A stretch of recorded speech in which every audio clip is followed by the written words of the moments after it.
मामा। हाँ बोलो सुनो। माँ का संस्कार मेरे आने से पहले क्यों किया? मैंने तुम्हें बताया था ना, पंचक काल के कारण। मामा सच बोलो ना यार। वो कह रहे थे तुम्हारी माँ को काशी ले जाने के लिए।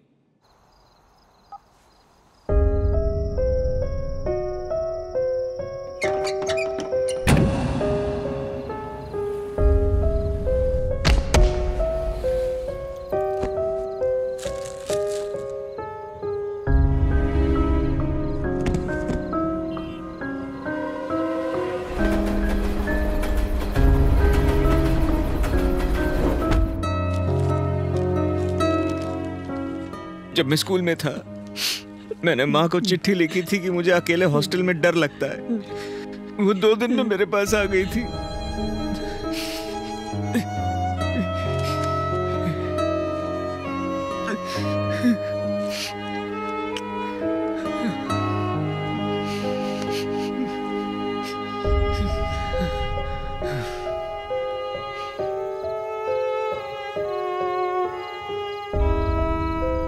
मेरी अपनी माँ के साथ एक ही याद है। पिताजी बचपन में ही गुजर गए थे। माँ मेरे लिए सब कुछ थी।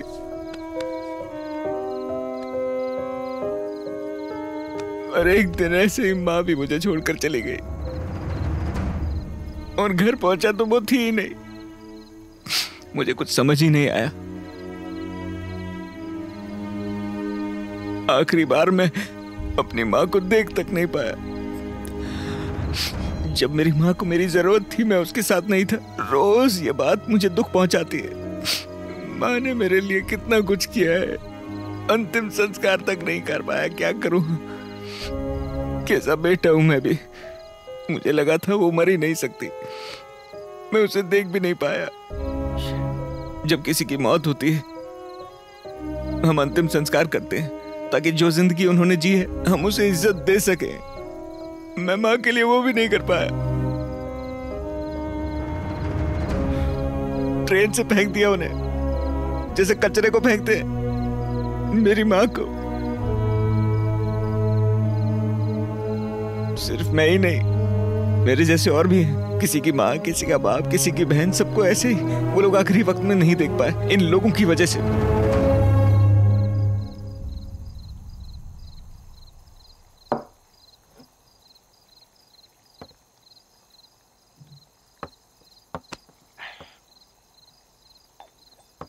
गोपालम को नहीं पता कि उसका बॉस कौन है, तो हम कैसे पता लगाएंगे?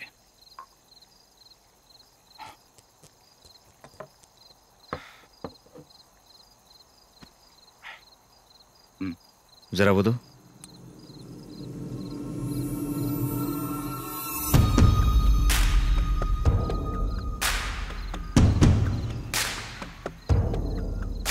सर मुझे आपके दोस्त से बात करनी है।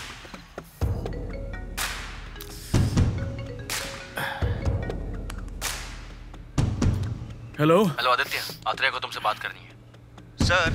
हाँ बोलो। वो गुजरात वाला मर्डर कब हुआ था? 1 मिनट। 5 दिन पहले। और वेंकटाचलम वाली बॉडी की डेथ कब हुई थी? 10 दिन। Thank you sir. जो आदमी 10 दिन पहले मर चुका है उसने 5 दिन पहले मर्डर कैसे किया? बॉडी से अगर कोई ऑर्गन निकाले तो फौरन पकड़ा जाता है, पर बिना फंसे बॉडी में से एक चीज है जो निकाली जा सकती है, हमारे फिंगरप्रिंट्स। उन लोगों को इन डेड बॉडीज की नहीं, इनके फिंगरप्रिंट्स की जरूरत है। फिंगरप्रिंट्स का वो क्या करेंगे? ये फिंगरप्रिंट्स देश में किए गए किसी भी क्राइम में प्लांट हो सकते हैं, इन्वेस्टिगेशन को पूरी तरह से घुमा सकते हैं। नकली फिंगरप्रिंट्स का एक डेटाबेस बनाकर क्रिमिनल गैंग्स को बेचा जा सकता है। वेंकटाचलम वाले केस में बिल्कुल यही हुआ है सर।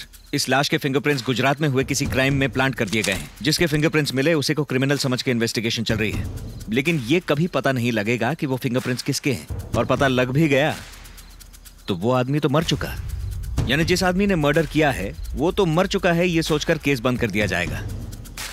किसी क्राइम की इन्वेस्टिगेशन को घुमाने का क्या खतरनाक प्लान है सर। और इस प्लान में सिर्फ इतना ही नहीं होता, नकली फिंगरप्रिंट्स की मदद से नए वोटर बनाए जा सकते हैं और इलेक्शन रिग किए जा सकते हैं। इन्हीं नकली फिंगरप्रिंट्स की मदद से टेररिस्ट आसानी से नकली पासपोर्ट्स बनवाकर किसी भी देश में जाकर आसानी से हमले कर सकते हैं। उन्हें सिर्फ इन नकली फिंगरप्रिंट्स की जरूरत है सर।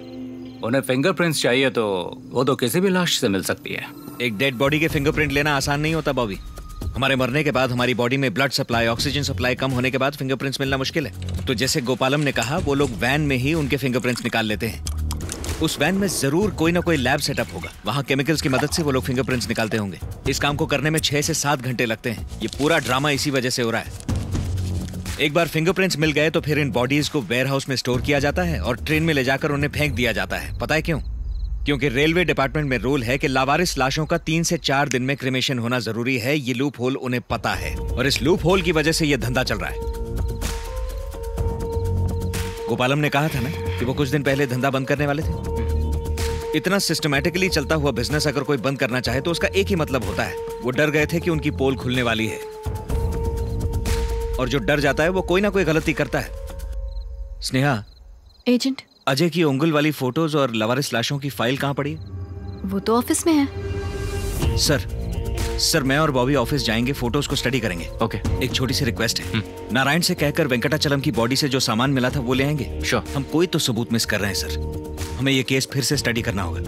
अच्छा, एक और बात, आप अजय और हर्षा के कॉलेज जा सकते हैं क्या? कॉलेज? यस। लेकिन क्यों? उनकी कोई भी बैकग्राउंड इन्फॉर्मेशन हमारे लिए बहुत जरूरी होगी। ओके। सर, वेंकटाचलम ब्रिज के पास लाश पर ये चीजें मिली थी। सर, कोई प्रॉब्लम? No problem.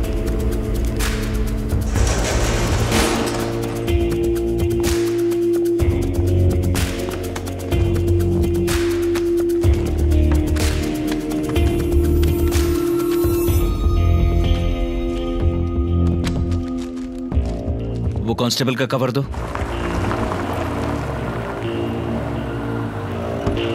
हमें प्रिंसिपल से मिलना है। ग्राउंड फ्लोर का लास्ट रूम। ओके। क्या रे, अभी तक बनाया नहीं क्या? सर, बस कितना टाइम लगेगा? सर 2 मिनट और। सर, अथरे की बेल कैंसिल हो गई है और अरेस्ट वारंट मिल गया है। नारायण सर, गाड़ी निकाल। ठीक है सर।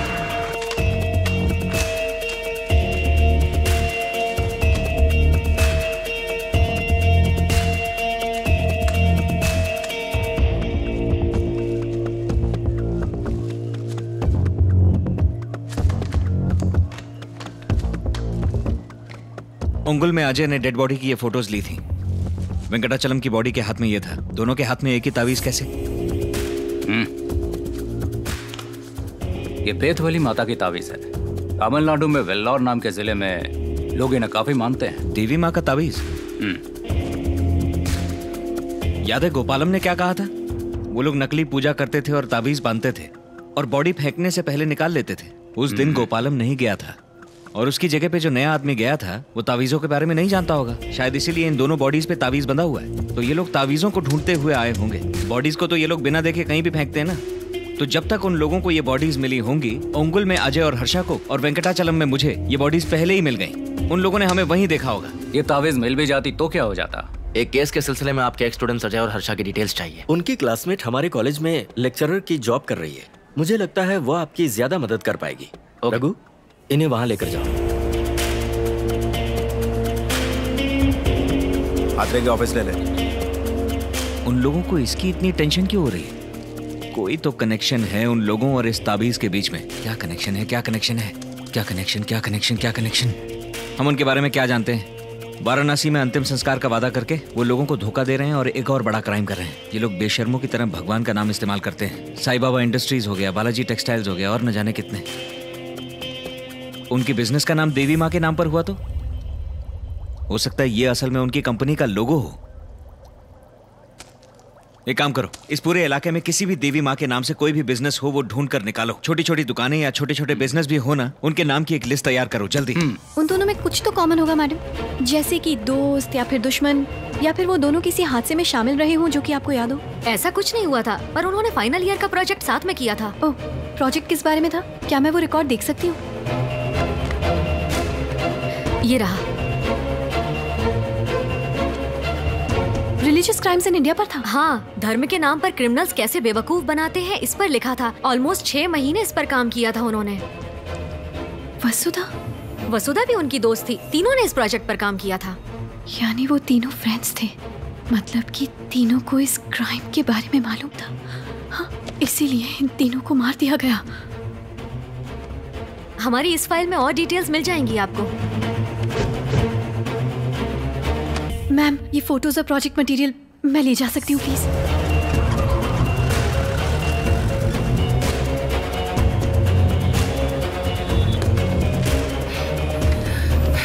ये रहा। ये देवी माँ है? हाँ। बेतबली अमन मिल्क डेयरी, बेतबली अमन टेक्सटाइल्स, बेतबली अमन एनजीओ।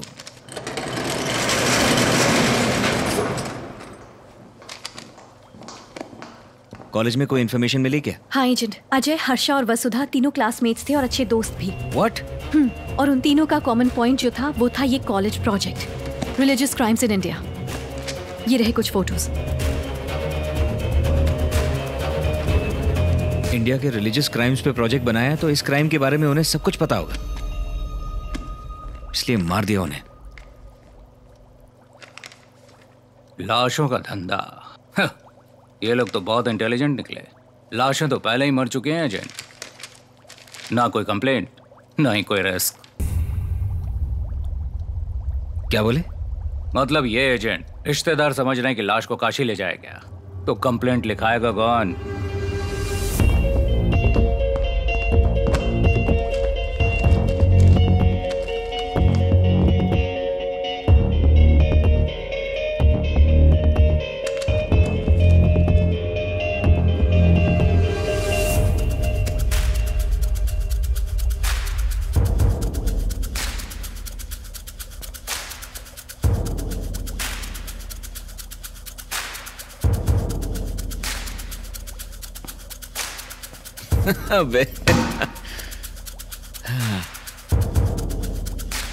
रेलवे ट्रैक पे मिली बॉडीज की कभी मिसिंग कंप्लेंट नहीं हुई ना, सिवाय एक बॉडी के।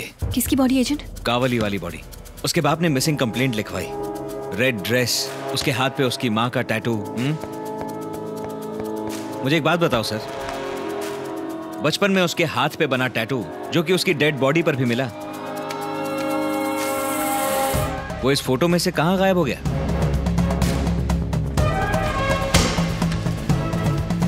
इसलिए क्योंकि वसुधा अब भी जिंदा है। वो बाप बेटी ही इस केस के पीछे है सर।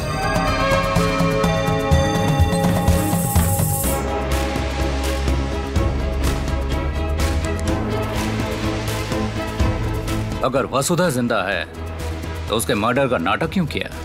उन्होंने मुझे यकीन दिलाया कि दिव्या नाम की कोई लड़की मारी गई है। अजय और हर्षा का खून मेरे सर पे आ गया, और अगर ये प्लान काम कर जाता तो मैं कम से कम 10 साल के लिए जेल जाता। मगर इस प्लान में 2 गलतियां हो गई।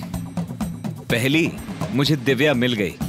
दूसरी, अजय की मौत के वक्त मेरा जेल में होने का सीसीटीवी फुटेज मौजूद है, तो मुझे बेल मिल गई। पहले तो सिर्फ अजय और हर्षा थे, पर अब अत्रेया भी हमारे लिए खतरा है। अगर ये तीनों कभी मिलते हैं तो जो जानकारी अत्रेया को मिली है वो अजय और हर्षा को मिल जाएगी। अगर वो जांच करेंगे तो इस तावीज का राज खुल जाएगा, और अगर वो तावीज तक पहुंच गए तो समझो हम तक पहुंच गए। गोपालम कहाँ है? उससे कहो किसी लापता लड़की के फोटो का इंतजाम करे, उसे दिव्या का नाम दे और मेरी बनाई हुई कहानी अत्रेया को जाकर सुनाए। अजय और हर्षा के नंबर के साथ मेरा कोई ऐसा नंबर दो जिसका कोई फोटो रिकॉर्ड ना हो। इसकी फोटो नहीं है? इस तीसरे नंबर का डेटाबेस में फोटो नहीं है। अत्रेया उन तीनों नंबर के बारे में सारी छानबीन करेगा। हम तीनों को ढूंढने जरूर आएगा। जब मेरे बारे में कुछ पता नहीं चलेगा तो वो अजय और हर्षा के पीछे लग जाएगा। फिर हम अजय और हर्षा को मार डालेंगे। अत्रेया के खिलाफ सबूत क्रिएट होते जाएंगे। इन दोनों के खून के इल्जाम में अत्रेया जेल जाएगा। उनका वो प्लान तो फेल हो गया क्योंकि मैं बाहर आ गया। अगर मैं अजय और हर्षा का मर्डर इन्वेस्टिगेट करने कॉलेज जाता तो मुझे पता लग जाता कि वसुधा उनकी क्लासमेट है। मेरा ध्यान वसुधा से हटाने के लिए उन्होंने प्लान बी का इस्तेमाल किया, यानी कि वसुधा मर चुकी है इस बात का मुझे भरोसा दिला दिया। वो पुलिस स्टेशन गए, बाप ने बेटी की जान को खतरा होने की कंप्लेंट लिखवाई, फिर उसके लापता होने की कंप्लेंट लिखवाई। हम सब वसुधा की जान बचाने के लिए भाग रहे थे। और जब उसके बाप ने एक बॉडी दिखाई तो हम मान गए कि वो लाश वसुधा की है। 3 क्रिमिनोलॉजी ग्रेजुएट्स किसी रिलीजियस क्राइम की जांच पड़ताल करते हुए मारे गए, ये हेडलाइन होने से सारा ड्रामा खत्म हो जाता। अत्रेया को गोपालम पर आखिर शक हुआ कैसे? कोई गलती जरूर हुई है। उसे सिर्फ 2 दिन लगेंगे हमारे बिजनेस की पोल खोलने के लिए। मुझे लगा था जेल भेजने से सब खत्म हो जाएगा, पर उस सब जेल की फुटेज की वजह से उसे बेल मिल गई। इस बार जेल पहुंचने से पहले ही उसे जान से मार डालो। हसन कर्नाटका का एक डिटेक्टिव है, उसे अत्रेया के पीछे लगा दो। अजय और हर्षा के लिए जो हमने किया था ठीक वैसा ही करो। उन दोनों के घर पे पुलिस को ड्रग्स के पैकेट मिलने चाहिए। ये किसी ड्रग माफिया का काम लगना चाहिए। पुलिस में एक फेक रिपोर्ट लिखवाते हैं कि हमें मौत की धमकी मिल रही है। उसके बाद मेरे खून का नाटक करेंगे। इसलिए मैं अपना कोई ऐसा नंबर दे रही हूँ जिसका कोई फोटो रिकॉर्ड नहीं है। जब अत्रेया को मेरी मौत का पता लगेगा, वो सोचेगा कि ये भी उन्हीं लोगों का काम है जिसने अजय और हर्षा को मारा। अगर वो कॉलेज जाकर हमारे बारे में पता करता भी है तो भी हमें कोई खतरा नहीं है। 3 क्रिमिनोलॉजी के ग्रेजुएट्स, रिलीजियस क्राइम्स के एक्सपर्ट्स, क्राइम के बारे में काफी कुछ जानने वाले। अजय और हर्षा ने भलाई में दिमाग लगाया, जबकि इस लड़की ने बुराई में। इस बार तो हम लोग बच गए, लेकिन ऐसा रिस्क दोबारा नहीं ले सकते। लाशें दफनाएंगे तो कभी ना कभी जरूर बाहर आएंगी।